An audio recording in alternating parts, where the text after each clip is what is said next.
Hello, জি। আসসালামু আলাইকুম। ওয়ালাইকুম সালাম। কে বলছেন?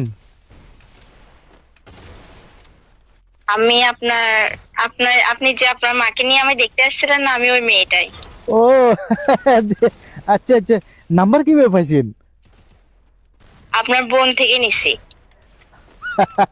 আপনার বুদ্ধি আছে, বুদ্ধিমতী। যাক, ভালো লাগলো ফোন দিচ্ছেন। কেমন আছেন আপনি?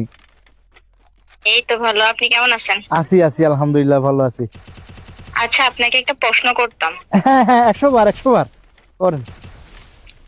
আপনার কেমন মেয়ে পছন্দ? আমার কেমন মেয়ে পছন্দ বলতে এই একটু জিগজ্যাগ টাইপের, একটু আধুনিক, একটু মডার্ন। এই ধরেন যে একটু জিন্স প্যান্ট পরে, এই তারপর মনে করেন যে এই গেঞ্জি গায়ে দেয়, তারপর এই চুলের বব কাটিং আছে, তারপর এই মানে এরকম একটু আধুনিক টাইপের আর কি। একটু মডার্ন টাইপের হইলে একটু ভালো লাগে আমার। আপনি একদম পারফেক্ট জায়গায় আসছেন। আপনি যেরকম মেয়ে চাইতেছেন আমি ওরকম মেয়ে। গ্রামে থাকলে কি হবে, আমি শহরের মেয়েদের মধ্যে চলাফেরা করি। আর আমার টিকটকে 1 মিলিয়ন ফলোয়ার্স আছে। 1 মিলিয়ন? হ্যাঁ, 1 মিলিয়ন।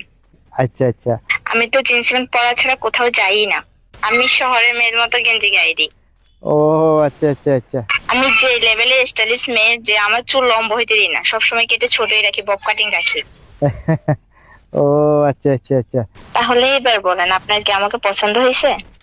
আরে বোন, আপনি জীবনে কোনোদিন শুনছিলেন নে যে কোনো ছেলে, কোনো পুরুষ, কোনো পাত্র বিয়ে করার লা বলি, এই যে সংসার করবে লা বলি, নিজে সারা জীবন কাটা দিবে লা বলি, হ্যাঁ, এই যে ডিজে মার্কা মাইয়া বিয়ে করব, স্টাইলিশ মাইয়া বিয়ে করব, আধুনিক মাইয়া বিয়ে করব, জিন্স প্যান্ট পরা মাইয়া, গেঞ্জি গায়ে দেওয়া মাইয়া, এই যে চুলের বব কাটিং মার্কা মাইয়া বিয়ে করব, হ্যাঁ, এই মাইয়া যদি বিয়ে করি আর সংসার থাকবে না, আমার জীবন তো তেনা তেনা হয়ে যাবে।